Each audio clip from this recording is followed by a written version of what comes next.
Okay, we're going to try something different this week. Instead of waiting and just having this up as something you can watch after the fact or after I've done it in class, instead of doing this presentation in class, we're going to do it through Mrs. Smith's class, through Racer class. So hopefully we can take notes from Racer class and come into the regular classroom the next day and be ready to go to work on some of these ideas and discuss the ideas that are covered here. Okay. All right, so we are in chapter 15. As you guys know, section 1 is about World War I. That's what we're going to be discussing today. And we're going to start off by just talking about the causes of World War I. And one of the main causes of World War I was something called nationalism. And nationalism is a devotion to your country. And we've got a couple of flags of some of the major countries of Europe at the time. There's Germany's flag at the time. Here's England's and here's France's. These were all three large countries, along with the Austria-Hungary Empire was another large empire or country. And we start to see this sense of devotion, pride in your country, in the countries of Europe. And this nationalism created rivalries between countries. This feeling that our country is better than your country. Everybody felt that way. And so they started to compete with each other. They started to develop rivalries with each other. Just like Portage and Valparaiso have a rivalry in high school sports, countries like Germany and England, or Germany and France, started to develop the same types of rivalries. In response to this, armies started to grow. The countries of Europe started to realize that there was tension and that there was a potential for a war. And the countries are ready to go to war. After this builds up, this tension builds up for a while, countries are sort of waiting for a war to happen.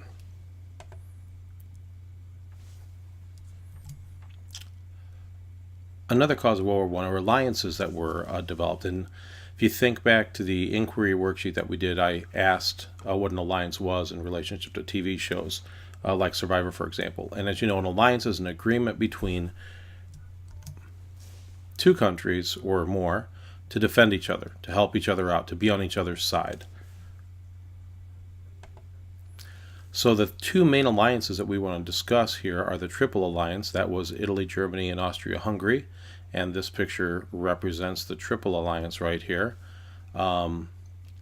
There's Germany. There's this gentleman right here represents the Austria-Hungary Empire. And this little guy here represents Italy. Okay. The other main alliance at the time was called the Triple Entente. And that was Great Britain, France, and Russia. And in this photograph, you can sort of see how this looked on the world map. You had England or Great Britain, France, and Russia. Those three orange countries form the Triple Entente. And in between them, you've got the Triple Alliance countries of Germany, Austria-Hungary, and we can't quite see it here, but there's Italy right there.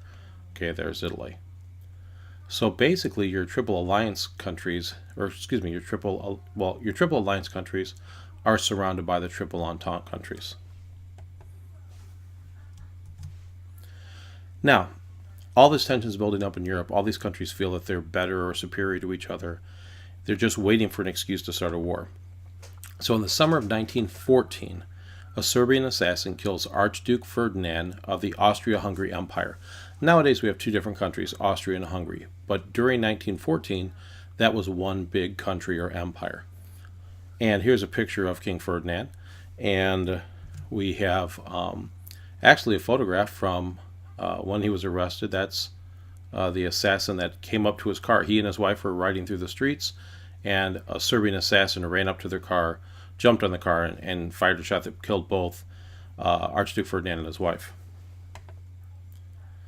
Of course, since he was the heir to the throne, the next in line to be the next leader of the Austria-Hungary Empire, Austria-Hungary declares war on Serbia. Now, Serbia is a relatively small country.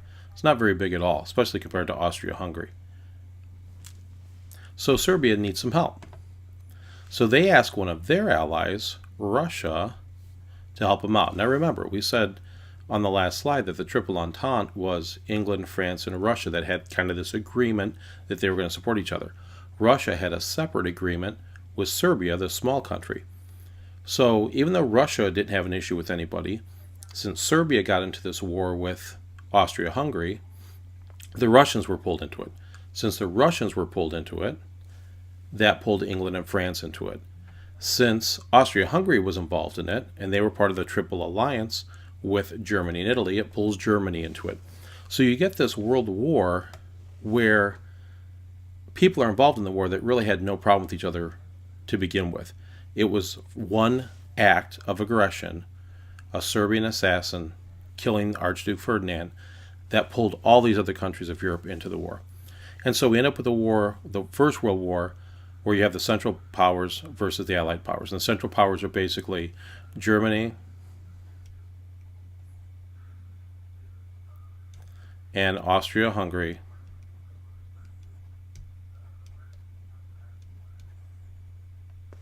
and then the Allied Powers are England and France.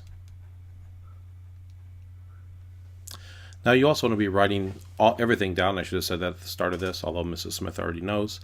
She'll pause the video when she needs to so that you guys can keep up. Okay, so once World War I went underway, it was quick. People were quick to understand this was a different kind of war than had been fought in Europe before. One thing that led to a big difference was the reliance on something called trench warfare. And in this photograph here, we can see a number of soldiers inside of this probably 5 to 6 foot deep trench. You can see the trench stretching down here. There's dirt piled up here.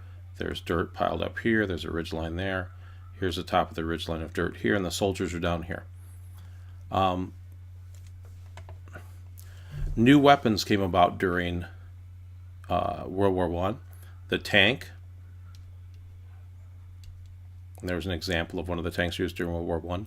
Machine guns, tanks, poison gas, airplanes were used for the first time during World War I. Originally just for reconnaissance purposes, to spy on the enemy and see what they were doing as they flew overhead. But eventually they figured out they could start dropping bombs from those airplanes. If we come back here to trench warfare really slowed down the war, because you would have the German soldiers in trenches on one side of an open field. You'd have British soldiers, for example, on another side of the field in trenches, and really not a whole lot happened. The soldiers were just basically stuck in these trenches for long periods of time. Britain's navy blocked Germany, so the Germans started to develop U-boats, which were submarines, to counteract the great British Navy of the time.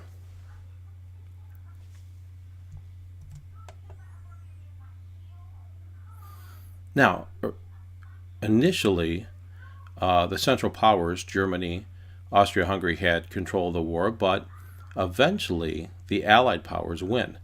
Mainly because after a 3-year stalemate, and a stalemate means no one was really winning, German U-boats in 1917 attacked U.S. ships that were bringing supplies to the English and the French. The United States at this time wasn't officially in the war. They were just helping out England and France. Now, after these attacks started on American ships, the American president told the Germans that they needed to stop the attacks, and if they didn't, the United States might enter the war. Now, you can see Germany's side of it. If America is providing supplies to their enemy, they want to stop that. So Germany continued their attacks on American ships, and eventually the United States joined the Allied forces. And this is a famous poster. Hopefully you guys have heard of this before. But if you haven't, this is Uncle Sam. And it was Uncle Sam was something that the United States government used to encourage people to join the Army. It says, "I want you," for the U.S. Army. He obviously represents patriotism in the United States with his stars and stripes that he wears. He's always pictured in red, white, and blue, normally pointing. So he's sort of trying to grab the attention of young men that were walking by these posters to encourage them to get involved in the war effort. So after the United States joins the Allies, within a year, the fall of 1918, the Central Powers surrendered because the United States being added to the war brought fresh soldiers who hadn't been involved for the 3 years, and it really put the Allied forces over the top. I'm going to watch a quick video here about the end of the war. The statesmen went to discuss the peace treaty at Versailles, armed only with 19th century prejudices.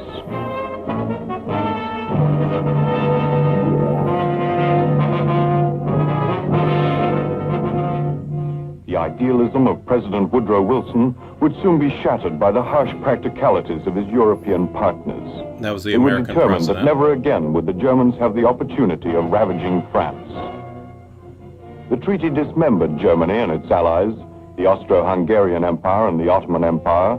These large and powerful states were to be broken up so that the various ethnic groups they contained would have their own separate countries. Unfortunately, however, this checkerboard of small independent nations would prove to be too weak to defend itself against an embittered and vengeance-seeking Germany. Instead of healing old wounds, the Treaty of Versailles only succeeded in creating a new discontent. More drastic solutions would soon replace the fumbling of the diplomats.